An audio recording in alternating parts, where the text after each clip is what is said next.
We're all familiar with the historical struggle of our African American brothers and sisters for equal rights. I could never understand why some within our state and nation resisted basic principles of human dignity that was so opposite the values I had learned growing up in Robertsdale, Alabama, in a family that was rich in love and respect. Decades later, I still don't understand. My parents worked hard so we could have a better life, go to college, and become whatever we wanted.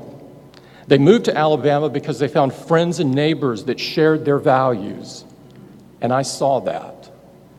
I also saw, as many of you did, that it was a time of great struggle across our state and our nation. It deeply impacted me and helped define who I am today.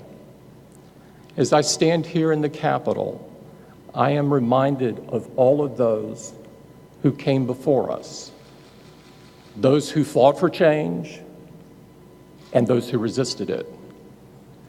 This morning, I visited Dexter Avenue Baptist Church, where Dr. Martin Luther King rallied a congregation, a state, and ultimately a nation.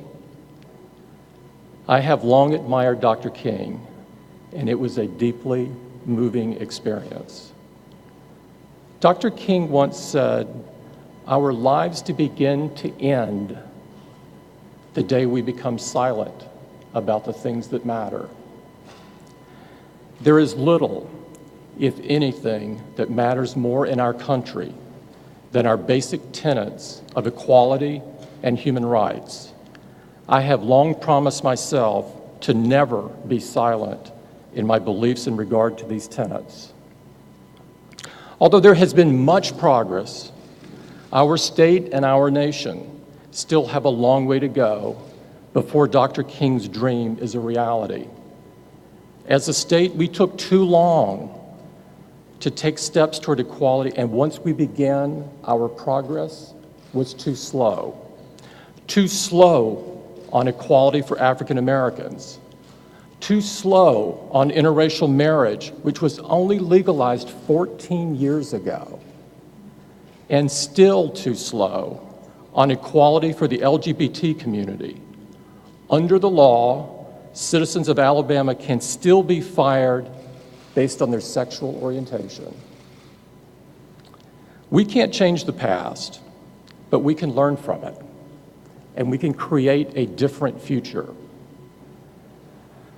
One of the greatest civil rights issues of our time is the lack of equal access to quality education, and this is where I'd like to focus today. I am the product of a public school system. The same is true for a number of the other inductees. Growing up in Robertsdale, I had access to a good school system and teachers who really cared. It was education that allowed me to stand on the shoulders and dream big. And when dreaming big was combined with hard work, anything became possible.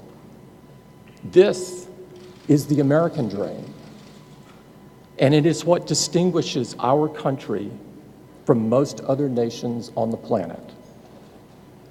Today, too many kids are denied access to a quality education in pursuit of their American dream due to the zip code they live in. They're born with a built-in headwind and to a fate they did not choose. This isn't right.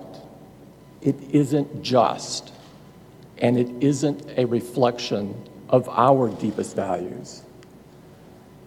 Education is a fundamental human right for everyone, and yet there is great disparity in our schools and our education systems.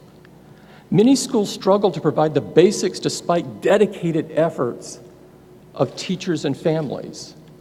A lack of equal access to technology and knowledge places entire communities and populations of students at a disadvantage, especially minorities.